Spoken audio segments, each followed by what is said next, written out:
आप सभी को मेरी नमस्ते और जय हिंद। मेरा नाम आभास सैनी है और वर्बल मैथ बाय आभास सैनी में आप सभी का स्वागत है। देखिए, हमने रुकिए एक मिनट, पेन लाना पड़ेगा इसका।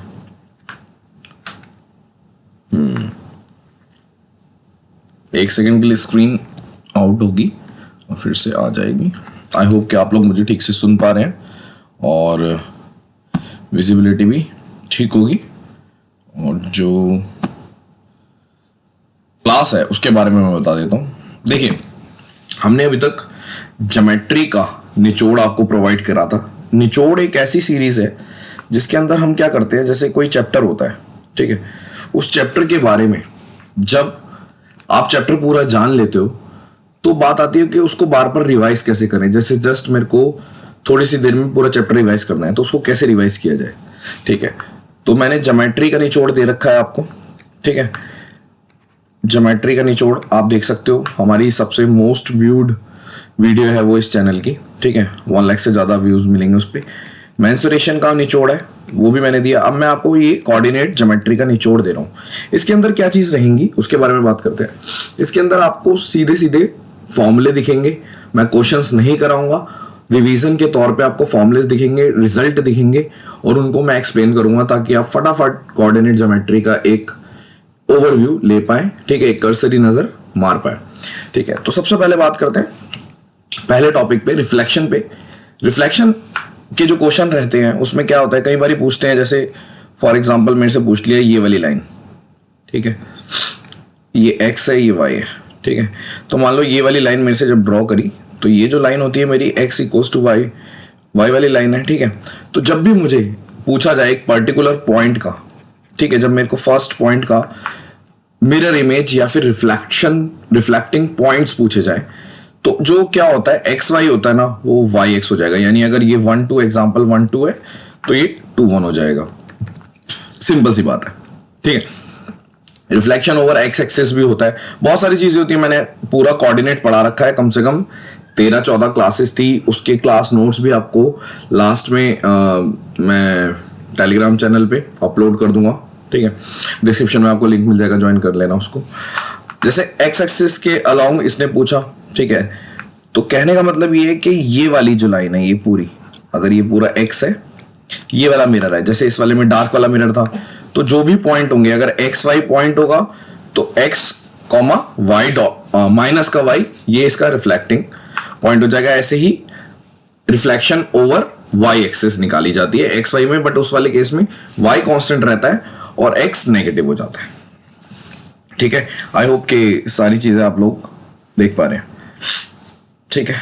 हाँ, अब बात करते हैं नेक्स्ट डिस्टेंस फॉर्मूला। बहुत ही छोटी सी चीज है कि अगर मान लीजिए एक मेरे कार्टेशियन प्लेन पे, ठीक है, यहां पे कोई भी दो पॉइंट है, ठीक है, x1 y1 ए पॉइंट है और b पॉइंट है x2 y2। जब हमें डिस्टेंस फॉर्मूला निकालना होता है तो सीधा सीधा मेरा ए भी मान लीजिए, यहां पे मान लो a है मेरा, यहां पे मेरा b है, तो मेरे को अगर इनके बीच की दूरी निकालनी है तो सीधा फॉर्मूला है ये कि a b equals to under root x2 minus x1 का होल स्क्वायर। आप x1 माइनस x2 का होल स्क्वायर भी लिख सकते हो, कोई बड़ी बात नहीं है, ये हम लोग 10th में पढ़ते हैं, ठीक है ना। सेक्शन फॉर्मूला क्या होता है, इसमें दो चीजें होती हैं। एक होता है कि आपका इंटीरियर वाला, ठीक है, और होता है एक्सटीरियर वाला। बहुत सारे बच्चे होते हैं जिन्होंने स्कूल में भी पढ़ रखी होती है, बट स्टिल वो कभी ये पता नहीं लगा पाते कि कोई, जैसे फॉर एग्जांपल ये वाली लाइन है ए बी, ठीक है, इस लाइन की बात कर रहा हूं मैं, ये वाली लाइन है ए बी, ठीक है। ये जो एक्स है ये इसके ऊपर प्रेजेंट है और ये एम रेशियो एन में ब्रेक कर रहा है, यानी ए एक्स रेशियो बी एक्स। अगर मेरा एम और एन है, ए के कोऑर्डिनेट x1 y1 है, बी के कोऑर्डिनेट x2 y2 है, तो जब आपसे पूछा जाता है ना ये x के कोऑर्डिनेट, मतलब इस वाले पॉइंट के कोऑर्डिनेट पूछे जाते हैं, तो आप क्या करते हो, सीधा सीधा, जैसे मान लो जैसे मैंने बोला ये m और n, एक्चुअल में रियल लाइफ में हम k और 1 लेकर सॉल्व कर देते हैं, ठीक है। आप k और 1 लेकर भी सॉल्व कर सकते हो, तो n की जगह मेरा 1 हो जाएगा और m की जगह k हो जाएगा, ठीक है, उससे भी सॉल्व हो सकता है। तो आप क्या करते हो, इस वाले को इस साइड से, मतलब m x2 plus n x1 इस वाले को इधर से, ठीक है, और नीचे m प्लस n, ऐसे ही y वाले से भी करते हैं। ये होता है जब इसी लाइन, मतलब जब अगर मैंने बोला कि इसी लाइन पे प्रेजेंट है ये x और इसने m और n रेशियो पे ब्रेक करा, ठीक है। अब कई बार क्या होता है, जैसे मान लो आपसे एक्सटर्नल वाला पूछा, इसने बोला कि आपको कि एक लाइन है ए बी और यहां पे जो मेरा पॉइंट है, मान लो ये जो पॉइंट है, ठीक है, ये बाहर है, इस लाइन पे प्रेजेंट नहीं है, ये बाहर है। और बाहर से अगर मैं बोलूं कि अगर ये मेरा, मान लो ये मेरा ऐसे मान लो जैसे मैंने पिछले वाले क्वेश्चन में लिखा था, वही वाला पॉइंट मान लूंगा एक्स है, मान लो, ठीक है। अब मैंने बोला ये मेरा एक्स है, बाहर है, तो आपने बोला अगर ए एक्स और बी एक्स मेरा एम और एन है, तब क्या होगा, यानी उस लाइन पे प्रेजेंट नहीं है वो, ठीक है। तो जब हम बोलते हैं कि external section formula external point के लिए होता है, ठीक है, ओके। अब होता क्या है, अब इसमें भी स्पेशल केस है कि मान लो ये जो पॉइंट है, जिस पॉइंट से हम जिस पॉइंट में डिवाइड कर रहे हैं, अगर वो मिड पॉइंट हुआ तो सीधा सीधा फॉर्मूला हो जाता है। यानी अगर ये x1 y1 है, ये मेरा x2 y2 है, ठीक है, तो अगर ये मेरा सपोज मिड पॉइंट है, ये स्पेशल बात है, इसकी सेक्शन फॉर्मूले से ही बनाएंगे, तो मिड पॉइंट के सीधे सीधा coordinate x1 plus x2 divided by 2, y1 plus y2 divided by 2, ये होता है। हम सर्कल तक लेके जाएंगे इसको, ठीक है, सर्कल वाली चीज भी आ रही है आजकल, कोऑर्डिनेट सर्कल की फॉर्म में भी हम लेके जाएंगे, ठीक है। अब बात आती है स्लोप। स्लोप का मतलब क्या होता है, स्लोप होती है ढलान, ठीक है। अगर मैं स्ट्रेट सीधा सीधा बोलूं, स्लोप को निकालने के बहुत सारे तरीके होते हैं। अगर मान लीजिए आपको थीटा दे रखा है, तो मैं सीधा बोल सकता हूं कि जो एम है, एम जो होता है स्लोप को डिनोट करते किससे, एम से। तो जो मेरा एम आएगा वो tan थीटा आएगा, m equals to tan theta. देखो अब बात आती है कि सपोज करिए अगर मेरे पास दो पॉइंट्स गिवन है, एक x1 y1, ठीक है, और ये वाला मैंने लिख रखा है x2 y2, ये x2 y2। अगर x1 y1 x2 y2 दे रखा है, यानी मेरे पास सपोज करो एक कार्टेशियन प्लेन में इस तरीके से लाइन है, इसका x1 y1 है कोऑर्डिनेट्स और इसके x2 y2, ठीक है। तो इसकी कुछ ढलान है ना, ये वाली कोई ढलान है, तो मुझे ये ढलान निकालनी है और दो पॉइंट्स दे रखे हैं। तो आप बोलोगे सीधा सीधा y2 minus y1 upon x2 minus x1, ये मेरा स्लोप निकल गया, ठीक है, ये मेरा स्लोप निकल गया। अब बात आती है कि सपोज करो दो लाइनों के बारे में बातचीत हो रही है। फॉर एग्जाम्पल मैंने बोला ये इस तरीके से एक लाइन ऐसे जा रही है और दूसरी लाइन इसी के पैरेलल यहां से जा रही है, मान लो यहां से।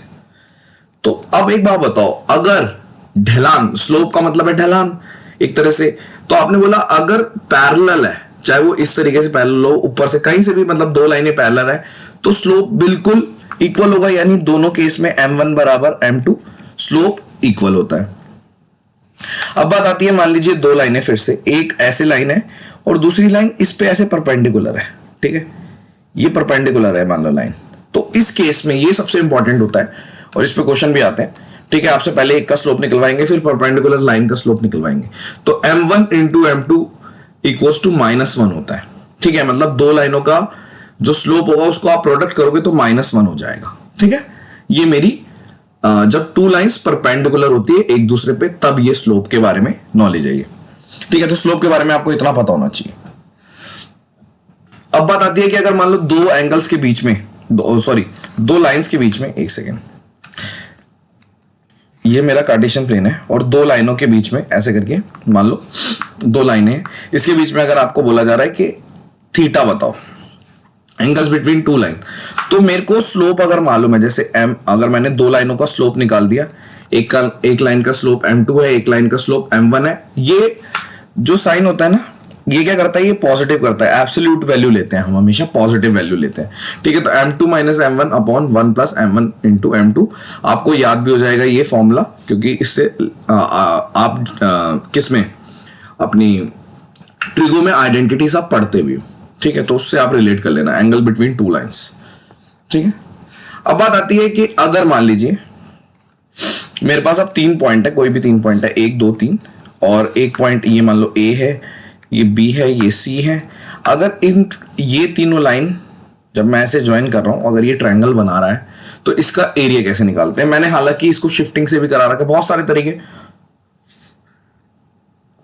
करवा रखे हैं मैंने, परंतु अगर मैं बात करूं कि मुझे एक जब मैं रिवाइज करते हैं, जब अपन रिवाइज करते हैं तो उसमें ट्रिक नहीं करते, हमें ओवरव्यू लेना होता है। तो उस टाइम पे अगर मेरे को बोला जाए तो उसका फॉर्मूला है हाफ बेस इंटू हाइट होता है ना, ऐसे पहले तो ऐसे करो हाफ, अब x1 as it is cyclic है ये, y2 माइनस y3, देखो sorry x1 as it is और अगले में जाओ y2 माइनस y3, फिर x2 ले लो, ठीक है, तो y3 माइनस y2 इधर, सॉरी y3 माइनस y1, और फिर आप x3 ले लो तो बचे हुए वाले का y1 माइनस y2। तो साइक्लिक तरीके से आप याद कर सकते हैं, ठीक है। एरिया ऑफ ट्राइंगल, वैसे अपन ने area of triangle, area of polygon, ये सारी चीजें अपन ने कर रखी है, ठीक है। इक्वेशन ऑफ लाइन, अब देखो ये सबसे इंपॉर्टेंट है, ठीक है। जैसे अगर मैं बात करूं, एक नॉर्मल सी बात करते हैं, y equals to mx plus c, ठीक है, ये होता है लाइन को रिप्रेजेंट करने का तरीका, ठीक है। अगर मैं बोलूं ये मेरा y है, ये m स्लोप है, x मेरा और x भी मेरा ये x एक्सिस वाला है, और c मेरा इंटरसेप्ट होता है, ठीक है। बात आती है कि इस पे कई बार क्या करते हैं, बोलते हैं इक्वेशन ऑफ लाइन, एक स्लोप दे रखा है m और एक पॉइंट दे रखा है, एक पॉइंट, तो आप लिखोगे ये जो चीज है, देखो इधर y माइनस y1, ठीक है, मैंने लिखा y minus y1 upon x minus x1, देखो ये चीज वहीं से आई है एक तरह से। जब अपन स्लोप लिख रहे थे, स्लोप के बारे में हमें पता है ना, स्लोप कैसे निकाल रहा था मैं, y2 minus y1 upon x2 minus x1, ठीक है। लेकिन अब हम मान रहे हैं हमें इक्वेशन ऑफ लाइन बनानी है, यानी कि y के रिस्पेक्ट में और x के रिस्पेक्ट में एक लाइन को लिखना है, ठीक है, एक लाइन को लिखना है। यानी मान लीजिए अगर मैंने ऐसे करके लिख दिया, कोई भी लाइन है कि 2x plus 3y equals to 7, ऐसे करके लिख दिया, तो ये एक लाइन में ड्रॉ कर सकता हूं, जैसे अपन छोटी क्लास में करते थे, शायद 6 में करवाते थे कि पहले x 0 पुट कर दो, y की कोई वैल्यू निकलेगी, तो 3-4 वैल्यू निकाल के एक लाइन ड्रॉ करवाते थे, ठीक है। तो लाइन को रिप्रेजेंट करना है, वो चीज है ये, ठीक है, कि जब स्लोप m है और एक लाइन दे रखी है x1 y1, तो आप बोल सकते हो, ठीक है, ये वाला तरीका है। अगर 2 पॉइंट्स दे रखे मान लो, ठीक है, हाँ, अब देखो अगर मैंने 2 पॉइंट्स दे रखे हैं, एक मेरा ये रहा, एक मेरा ये रहा, ठीक है, 2 पॉइंट है, दोनों पॉइंट के कोऑर्डिनेट एक का x1 y1 है, एक का x2 y2 है, तो मैंने सीधा लिखा, अब मेरे को लाइन लिखनी है, देखो फिर से वही याद करने का तरीका है सिंपल, y माइनस y1 था और फिर स्लोप था, ठीक है ना, स्लोप था, तो आपने बोला अब की बारी m की जगह, क्योंकि 2 पॉइंट्स है तो इसका स्लोप ऐसे निकाल लो, ठीक है, ये तो स्लोप होता ही है, और फिर सेम टू सेम, देखने में आपको बिल्कुल सेम लग रहा होगा, देखो इसको और इसको कंपेयर करो, इस वाले को और इस वाले को, हमने सिर्फ m की जगह दूसरे, जब 2 लाइंस दो पॉइंट्स के बारे में पता होता है तो m की जगह हम y2 minus y1 upon x2 minus x1 कर देते हैं, ठीक है। टीसीएस एसएससी का काम, देखो एक्चुअल में क्या होता है, ये थर्ड पार्टी बनाती है, लेकिन नाम टीसीएस का रहता है, थर्ड पार्टी से बनवाते हैं, जैसे एस्पायरिंग माइंड वाले हो गए, ई-लिटमस आपने सुना होगा, ये सब लोग पेपर कंडक्ट कराते हैं, तो ये लोग भी थर्ड पार्टी से बनवाते हैं क्वेश्चन बनाने वाली अलग टीम होती है एक, ठीक है।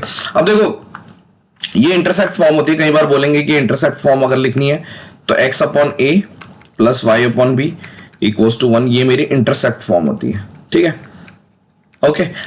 आपको 2 पीडीएफ मिलेगी, एक जिसके अंदर बहुत सारी चीजें हैं, एक जिसके अंदर सिर्फ कर्सरी लुक है, तो जिसको लगे कि मेरे को इसके बारे में थोड़ा ज्यादा जानना है तो आप बड़ी वाली पीडीएफ से रेफर कर लेना, ठीक है। अब बात आती है perpendicular distance from a point to line. अब देखो ये लाइन है जैसे मेरी कि ax plus b y plus c equals to 0, ये मेरी लाइन है, ठीक है। और अगर परपेंडिकुलर डिस्टेंस निकालना है इस पॉइंट से बोला जा रहा है परपेंडिकुलर डिस्टेंस निकालो, तो सीधा सीधा ये जो इसको ये d है, ये जो डिस्टेंस निकलेगा वो अंडर रूट ax1, देखो आपको ना इस वाले x की जगह जो पॉइंट दे रखा है उसको पुट कर देना है, इस वाले y की जगह जो पॉइंट दे रखा है उसको पुट कर देना है बस, और अंडर रूट नीचे डिनोमिनेटर में under root a square plus b square, ये सब चीजें अपन रिवाइज नहीं कर पाते तो इसलिए ये डाल दिया, क्योंकि डायरेक्ट क्वेश्चन आता है कोऑर्डिनेट पे, ठीक है। अब बात आती है कि distance between 2 parallel lines, distance 2 lines parallel है, ठीक है। अगर मैं बात करता हूं, पहली लाइन इस तरीके से डिनोट किया मैंने, ये मेरी पहली लाइन है, ये मेरी दूसरी लाइन है, 2 लाइन है, इनके बीच का, अब देखो एक चीज जरूर ध्यान रखना, अगर 2 लाइन पैरेलल होती है, ठीक है, जब 2 लाइन पैरेलल होती है ना, तो एक चीज समझाता हूँ, देखो यहां से, वैसे तो हम बहुत इसके बारे में बहुत सारी चीजें लंबी लंबी करके भी समझा सकता हूँ मैं, बट फिर वो रिवीजन में फिर वो निचोड़ नहीं रहेगा, ठीक है। अब जैसे मैंने बोला, ये आप एक तरह से समझो, अगर ये कोइंसिडेंट वाली लाइन होती, मतलब एक के ऊपर एक होती ना, तो ना ये आप ये कह सकते थे कि A1 बराबर A2, B1 बराबर B2, मतलब एक ही लाइन से दूसरे को रिप्रेजेंट कर सकते थे। लेकिन जब हमने बोला पैरेलल है ना, तो रेशियो बराबर होगा, यानी ये सब रेशियो बराबर है। यानी अगर मैंने A1 upon A2 equals to B1 upon B2 equals to C1 upon C2 करा, तो ये एक पर्टिकुलर रेशियो में है, ठीक है। इनके बीच में जब डिस्टेंस निकालना, distance between two parallel line, तो आपने बोला ये जो इंटरसेप्ट है ना C1 माइनस C2, ये मैंने लिख दिया, और अंडर रूट में A square plus B square. तो अब देखो, अगर मैं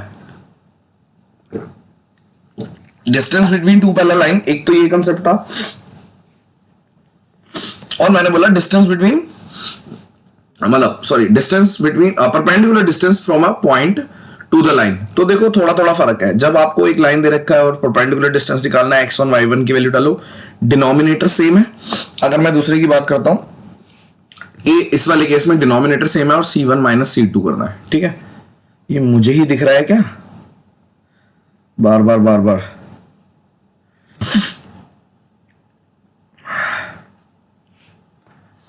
अब देखो, अब बात आती है equation of circle. Equation of circle, इस पे क्वेश्चन आते हैं, ठीक है। आजकल लेटेस्ट आने शुरू हुए हैं, पिछले साल भी आया था एक क्वेश्चन, और इस बार भी आ रहे हैं। आपने CHSL अगर देखा है तो सब जानते होंगे, ठीक है। मान लीजिए जैसे अगर मैं सर्कल की बात कर रहा हूं, ऐसे करके सर्कल है, यहां पे भी हो सकता है, सेंट्रॉइड 0 0 पे हो सकता है, कहीं पे भी हो सकता है। मैंने यहां मान लिया, ये जो सेंटर है ये H और K से डिनोट हो रहा है, और आपने मान ली कि रेडियस है R। तो मुझे ये याद होना चाहिए, देखो, कि अगर मेरे पास सेंटर के, जैसे फॉर एग्जांपल मान लीजिए, एग्जांपल मैंने दे दिया कि मेरे को सेंटर के कोऑर्डिनेट दे रखे हैं 1 और 2, ठीक है, और मान लीजिए मेरे को रेडियस दे रखी है 4, ठीक है। अब ये डेटा कंसिस्टेंट है या नहीं उस पर बाद में जाएंगे, ठीक है, उसको आपको करने की जरूरत नहीं है। तो अगर मेरे से बोला जाए इक्वेशन ऑफ सर्कल इन चारों में से कौन सी है, तो आप क्या करोगे, x माइनस 1 का whole square plus y minus 2 का होल स्क्वायर बराबर 4 का स्क्वायर 16। जब इसको सॉल्व करोगे एक इक्वेशन आ जाएगी, ठीक है। इसका अपोजिट भी होता है, इसका अपोजिट भी होता है। क्या, कई बार क्या करेंगे, आपको ऐसे खोल के दे देंगे ये इक्वेशन ऑफ सर्कल, बोल देंगे ये पूरी की पूरी इक्वेशन ऑफ सर्कल है। अब यहां से पूछेंगे कि आप सेंटर बताओ, ठीक है। तो आपने देखा x square plus y square तो होगा 2gx। ये जो g के साथ वाला होता है उसका अगर मैं नेगेटिव कर देता हूं, और जो y के साथ होता है, ठीक है, 2x के साथ और 2y के साथ, ये जो दोनों होते हैं ना, इनका आप नेगेटिव कर दो तो आपको सेंटर मिल जाएगा, ठीक है। अब बात आती है रेडियस कैसे निकालोगे, तो ये आपको फॉर्मूला लिख दिया मैंने, थोड़ा सा और अच्छी सी राइटिंग में, मतलब अच्छी तो वो वाली भी है, ठीक है, लेकिन थोड़ा सा और साफ लिख देता हूं, ठीक है। ये मेरी रेडियस हो गई। तो आपको अगर इधर से उधर जाना पता है तो वापस आने का भी रास्ता पता होना चाहिए, ठीक है, ठीक है। अब बात करते हैं सेंट्रॉइड की। सिंपल सी चीज है, सेंट्रॉइड किस चीज से बनता है आपको मालूम है, कि मीडियन से बनता है। यानी अगर एक का मीडियन, ये मीडियन है, ठीक है, यहां से मीडियन है ये, और यहां से मीडियन है ये, ठीक है। तो अगर इस सेंट्रॉइड की वैल्यू निकालनी है, सेंट्रॉइड की वैल्यू, तो आपने बोला अगर 3 पॉइंट है, ठीक है, मैंने बोला A B C। A मेरा x1 y1 है, ट्रायंगल का है, ये मेरा x2 y2 है, और ये C मेरा x3 y3 है। तो सीधा सीधा फॉर्मूला है कि x1 plus x2 plus x3 divided by 3, y1 plus y2 plus y3 divided by 3। एक चीज मैं बताना चाहूंगा कि अगर कोऑर्डिनेट भी करवाई जाए ना, जैसे मैंने आपको ट्रिग्नोमेट्री करवाई है ना, उसकी एक एसएल लोनी करवाई थी, मैंने बताया था कि आईआईटी वाले बच्चे करते हैं, और वो शायद 4 घंटे की क्लास है जो भी है। तो ऐसे ही एक एसएल लोनी ना कोऑर्डिनेट की भी आती है, ठीक है। तो कोऑर्डिनेट अभी इतने बढ़िया लेवल पे एप्टीट्यूड अभी आता नहीं है, तो हम इसलिए इसको हल्के में कर रहे हैं।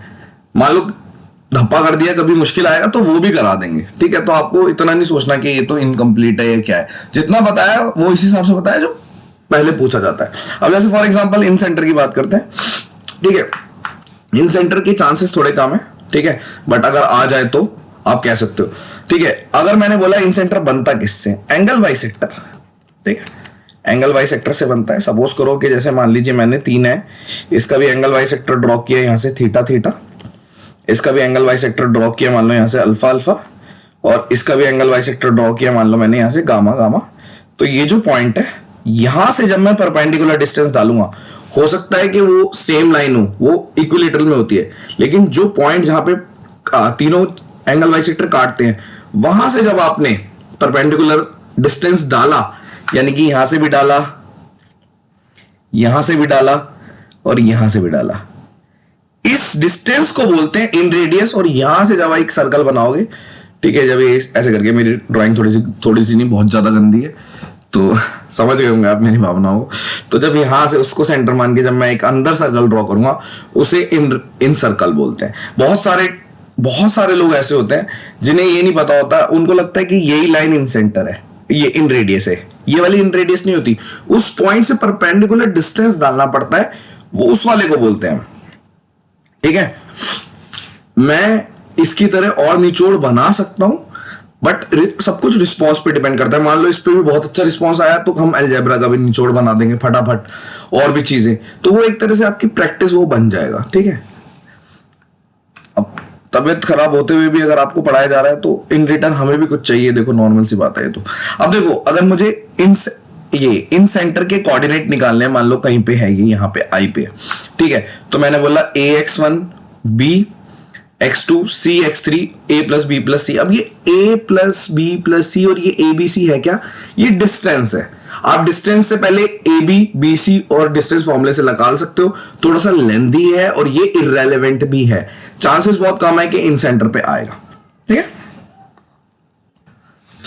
आई होप कि आप लोगों को ये एक छोटा सा बहुत ही छोटा सेशन है, और कोऑर्डिनेट टॉपिक भी बहुत छोटा है। अगर बड़ा होता तो बहुत बड़ा निचोड़ होता, जैसे ज्योमेट्री का हमारा 2.5 घंटे का निचोड़ था, तो इसलिए इसका छोटा निचोड़ है। और इससे ज्यादा मेरे को लगता नहीं है कि और कुछ रिवाइज करने की जरूरत है, इनफ है। आई होप कि आप लोगों को सेशन पसंद आया होगा। अगर आप लोगों को सेशन पसंद आया है तो आप लोग इसको लाइक कर दीजिएगा, और अगर अच्छा रिस्पॉन्स आएगा तो अपन अगले निचोड़ को आपके सामने प्रस्तुत कर देंगे। ठीक है, चलिए, थैंक यू सो मच। कोशिश कर रहा हूँ बहुत ही जबरदस्त हिंदी बोलने की, शायद बोल भी रहा हूँ। चलिए, thank you so much. Session dismissed.